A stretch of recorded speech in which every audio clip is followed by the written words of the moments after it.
بص يا باشا، اسمع كده. جماهير الزمالك ان شاء الله هنكسب مودرن سبورت يوم الخميس، والفينا وبنزا هيكونوا قمة السر في المباراة، بس بشرط المدرب يبدأ بيهم من بداية الماتش ويلعب بتأمين وحذر دفاعي وتوازن دفاعي وهجومي عشان ما يدخلش فيه اهداف، ويحذر الضربات الثابتة اللي بيستغلها مودرن سبورت. مودرن سبورت معاهم مدرب رائع الكابتن مجدي عبد العاطي وصفقات جامدة. كسبان الاتحاد في اسكندريه المباراه الماضيه ومتعادل مع الاهلي المباراه اللي قبليها. لو احنا استغلينا سرعات وانطلاقات ومهارات بنزا والفينا زي ما كان فرانكفورت بيعمل مع عمر مرموش، ان شاء الله هنقدر نسجل اهداف ونحسم المباراه ونفوز بالثلاث نقط. ده فيديو شورت على قناته المتواضعة العمريتي سبورت قبل المباراة بيومين.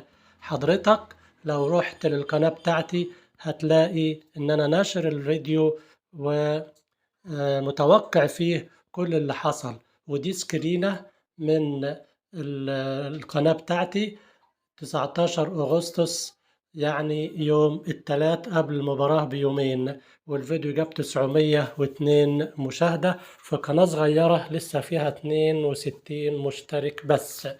طيب، المدرب عمل اللي أنا قلته عليه، وبيقولوا إذا أردت أن تكسب بطولة فعليك بالدفاع، وإذا أردت أن تكسب مباراة فعليك بالهجوم. فالزمالك لو عاوز يكسب الدوري لازم يدنه محافظ على التأمين الدفاعي، ويلعب بتوازن دفاعي وهجومي، وما يندفعش للهجوم بدافع الحماس وتشجيع الجماهير ويدخل فيه أهداف ويخسر نقاط زي ما كان بيحصل في المباريات والبطولات السابقة. دايما الزمالك كان بيخسر الدوري. ليه؟ لأن الدوري بطولة طويلة ومبارياتها كتيرة، وبيكسب الكؤوس لأن مبارياتها صغيرة، فلازم يضل محافظ على التوازن الدفاعي.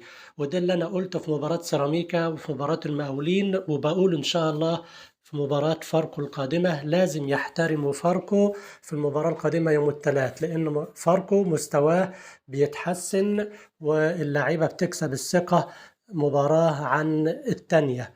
لعيبة لسه صغيرة صحيح، لازم الزمالك يحترمهم وما يندفعش هجوميا، لازم يحافظ على التأمين الدفاعي. ومن وراهم الحارس العملاق محمد صبحي اللي كان له دور كبير في الحفاظ على الثلاث نقط امبارح.